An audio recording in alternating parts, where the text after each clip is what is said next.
Hello. आज की जो वीडियो है हमारी वो रिलेशन पे है। सेट थ्योरी की बहुत अच्छी टॉपिक है रिलेशन। तो इसके पहले आप कार्टेशियन प्रोडक्ट को पढ़े होंगे, ऑर्डर्ड पेयर को पढ़े होंगे। इसकी वीडियो है हमारी अपलोड यूट्यूब पे। तो ए एंड बी अगर दो सेट है, एक सेट ए है दूसरा सेट बी है, तो इसकी जो डिफिनीशन होती है, every subset of A cross B defined as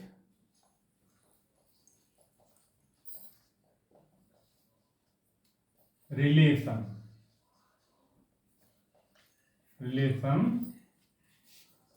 from set A to B. अब देखिए every subset of A cross B, तो क्या डिफिनेशन होगी? R equal to ordered pair A B such that, यह ए बी क्या होगा? यह A B belongs to A cross B and A is related to B. तो ये definition हुई रिलेशन की। R equal to ordered pair A B such that ordered pair AB belongs to A cross B and A is related to B. Every subset of A cross B defined as relation from set A to set B. अब इसमें कुछ बातें होती हैं, उनको हम note के form में आपको बता दे रहे हैं क्या होता है। अब जैसे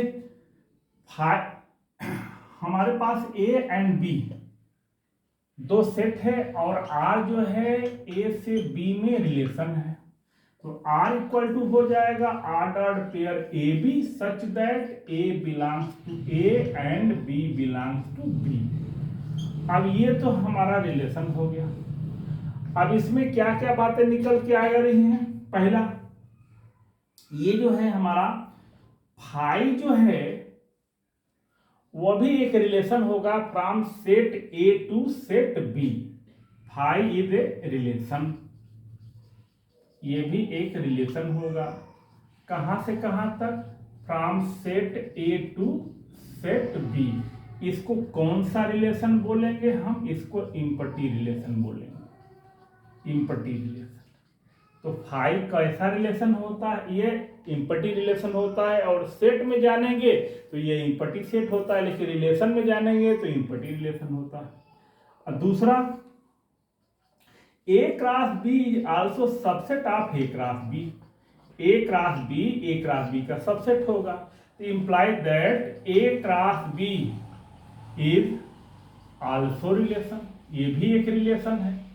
तो इसका क्या नाम होगा? इसको हम बोलेंगे यूनिवर्सल रिलेशन। ये बोला जाता है यूनिवर्सल रिलेशन। तो दो रिलेशन पे हम हाईलाइट किए हैं, एक तो इम्पटी रिलेशन है और दूसरा यूनिवर्सल रिलेशन है। इम्पटी रिलेशन फाई है और universal relation A cross B है। अच्छा, अब number of relation from set A to set B. Set A से सेट बी में कितने रिलेशन डिफाइन हो सकते हैं? तो यहां पे क्या डिफिनेशन है? एवरी सबसेट ऑफ, तो if n of A equal to m and n of B equal to m. Cardinal number set A में एम है और इसमें एन है, तो n of A cross B में कितने एलिमेंट हो जाएंगे? वो एन इंटू एम हो जाएंगे। ये इतने जो है क्या हो जाएंगे हमारे ए क्रॉस बी में एलिमेंट का नंबर। तो अब हम ऊपर से लिख देते हैं, तो क्या हो जाएगा? जब इतने हो जाएंगे तो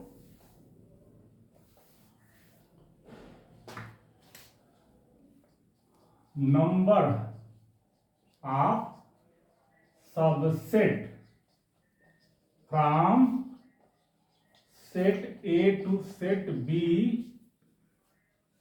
और 2 to the power n, m into n। तो number of subset from set to A to set B, तो जितने सबसेट होते हैं वो A to B, therefore number of relation from set A to set B और 2 to the power m into n, इतने relation define होंगे set A to set B में। इस रिलेशन में एक फाई भी होगा और एक ए क्रॉस बी भी होगा। कभी कभी पूछ देता है कि नॉन इम्पटी रिलेशन कितने होंगे ए टू बी से, तो यहां non empty relation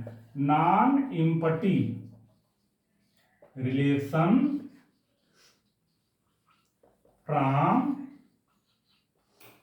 set A to set B और 2 to the power mn - 1, ये जो होगा नॉन इम्पटी रिलेशन होगा और ये टोटल रिलेशन होगा। अब ये क्वेश्चन एनडीए वगैरह में बहुत ज्यादा पूछा जाता है, तो थोड़ा सा ध्यान दे देंगे। टोटल रिलेशन पूछेगा ए टू बी तो 2 to the power m into n हो जाएगा, और नॉन इम्पटी रिलेशन हो जाएगा तो 2 to the power m into n - 1, वो जो हमारा इम्पटी रिलेशन है वो उसको माइनस कर दें। अब इसमें देखिए रिलेशन को हम कैसे रिप्रेजेंट करते हैं। रिलेशन को 3 तरीका है जो रिप्रेजेंट किया जाता है। कौन कौन सा फॉर्म है, किससे किससे हम रिलेशन को रिप्रेजेंट कर सकते हैं। तो सबसे पहले है रोस्टर फॉर्म, फिर सेट बिल्डर फॉर्म है, फिर एरो डायग्राम है। अब कौन कौन सा है लिख रहा हूं तीनों। पहला है हमारा रोस्टर फॉर्म।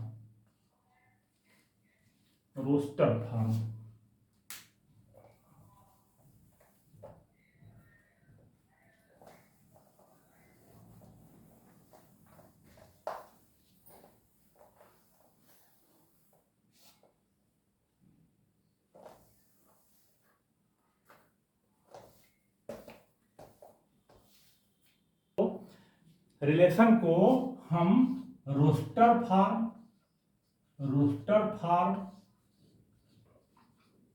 दूसरा है सेट बिल्डर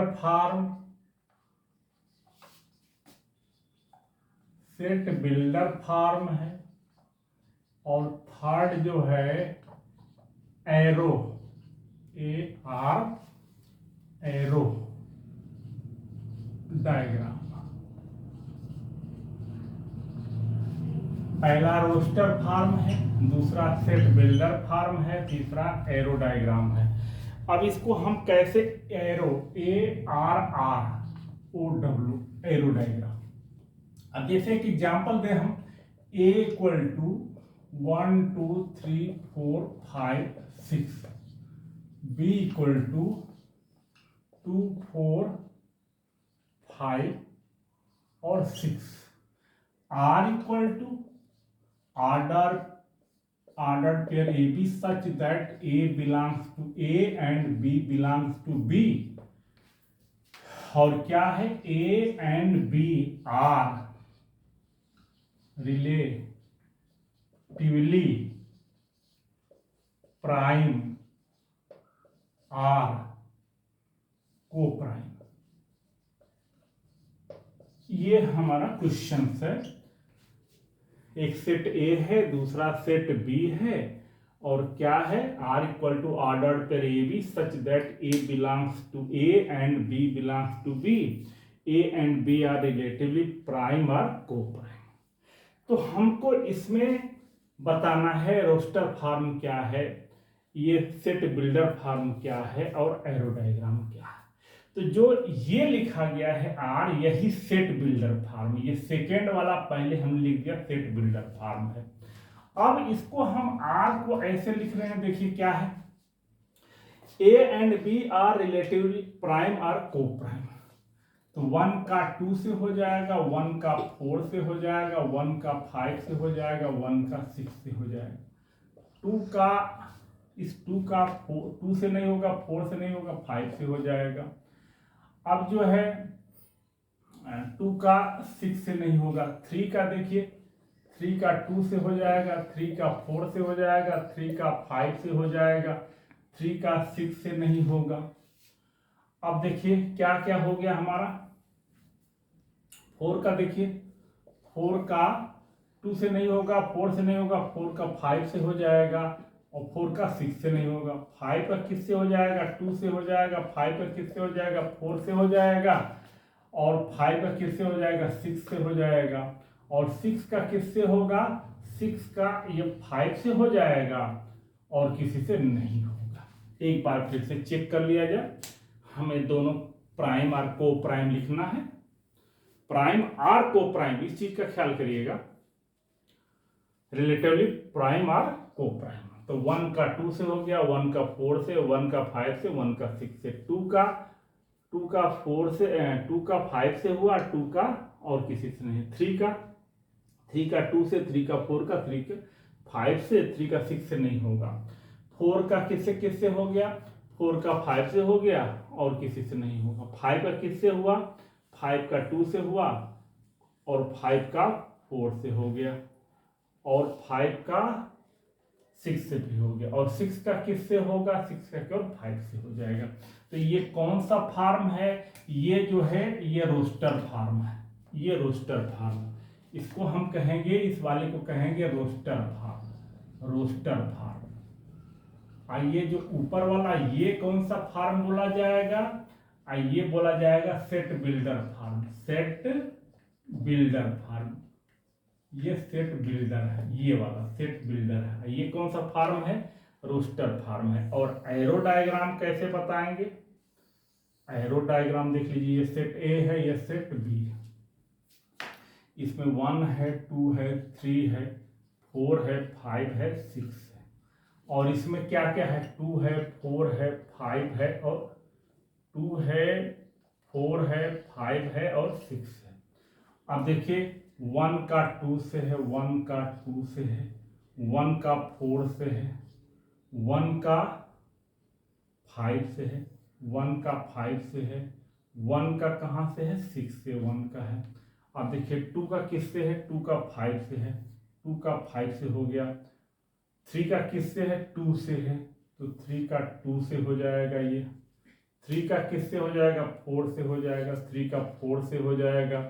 3 का किससे हो जाएगा? 3 का 5 से हो जाएगा। और 3 का, अच्छा 4 का किससे हो जाएगा? 4 का 5 से हो जाएगा। अब 5 का किससे होगा? 2 से होगा, यहाँ से ये ऐसे जाएगा। 5 का किससे हो जाएगा? 4 से हो जाएगा, ऐसे जाएगा। और 5 का किससे हो जाएगा? 6 से हो जाएगा। और 6 का किससे आ जाएगा? 5 से हो जाएगा। तो ये एरो डायग्राम है। ये इस वाले को हम ARRO एरो डायग्राम बोलेंगे। डायग्राम। तो सेट को हम 3 तरीके से शो करते हैं।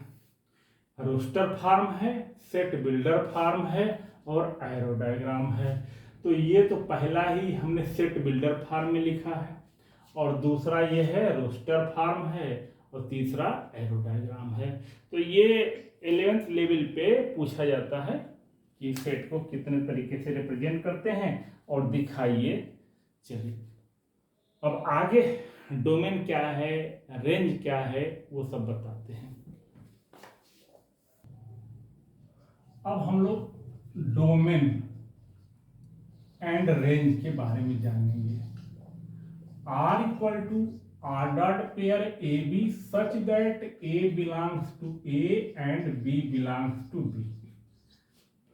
दो सेट है, एक सेट A है और दूसरा सेट B है, और R एक रिलेशन है जो A से B में डिफाइन है। और कैसे डिफाइन है? R equal to R dot pair AB such that A belongs to A and B belongs to B। तो पहला डोमेन क्या होगा? Domain collection of all element of set A which है images in set B। Set A के उन सभी element का collection जिसका इमेज सेट B में है, वो डोमेन कहलाएगा। तो डोमेन हो जाएगा A such that A belongs to A and R dot pair AB belongs to R। और रेंज क्या हो जाएगा? रेंज जो होगा वह B such that B belongs to B and AB belongs to R। अब एक एग्जांपल दे रहे हैं हम, जैसे दिए A इक्वल टू -2 0 1 2 3 7 और b इक्वल टू हम दे रहे हैं -1 2 3 5। अब R कैसे डिफाइन है? R equal to ordered pair A B such that A belongs to A and B belongs to B. A is less than B. A जो है B से लेस है, छोटा है। तो अब जितने भी ऑर्डर्ड पेयर हैं हम लिख डालते हैं। -2 का जो होगा वह 2 से हो जाएगा, -2 का 3 से हो जाएगा, -2 का 5 से हो जाएगा। अब 0 जो है 0 का 2 से हो जाएगा, 0 का 3 से हो जाएगा, 0 का 5 से हो जाएगा। 1 का कितना से हो जाएगा? 1 का 2 से, 1 का 3 से, 1 का 5 से, और 2 का किससे हो जाएगा? 2 का 3 से हो जाएगा, 2 का 5 से हो जाएगा, और 3 का किससे हो जाएगा? 3 का 5 से हो जाएगा, और 7 का होगा नहीं। तो ये तो हमने सभी ऑर्डर पेयर को लिख डाले हैं जो इस कंडीशन को सेटिस्फाइड फुलफिल करते हैं। अब डोमेन में देखिए, डोमेन क्या होगा? हमको कलेक्शन करना है, फर्स्ट एलिमेंट का कलेक्शन करना है। तो -2 हो गया, 0 हो गया, 1 हो गया, 2 हो गया, 3 हो गया। देखिए ये सारे सभी एलिमेंट जो हैं वो सेट ए के होंगे। और रेंज क्या हो जाएगा हमारा?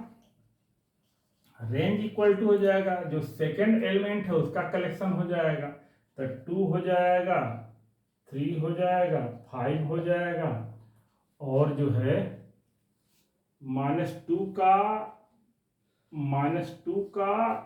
माइनस यहाँ देखिए जो लेस देन का है ना, तो एक तो यहाँ छूट गया है। -2 का यहाँ पे भी हो जाएगा, -2 जो है -1 से भी रिलेट हो जाएगा। ये छूट गया था, -2 का हमने 2 से कर दिया था, -2 का -1 से भी होगा।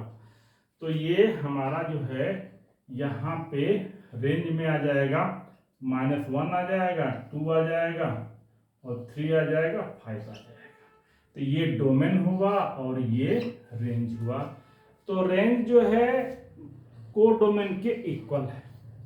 अब इसको पढ़ते कैसे ये जान लीजिए। 2 क्या है?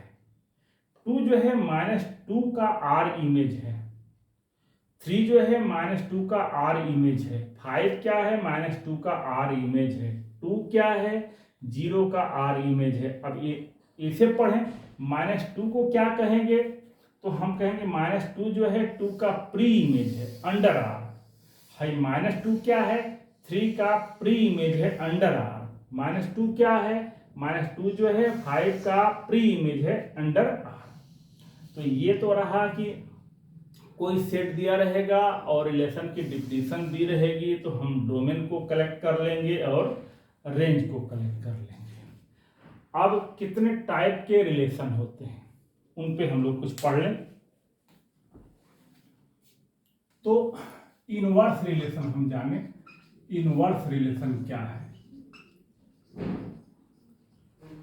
Inverse R equal to R such that A to B।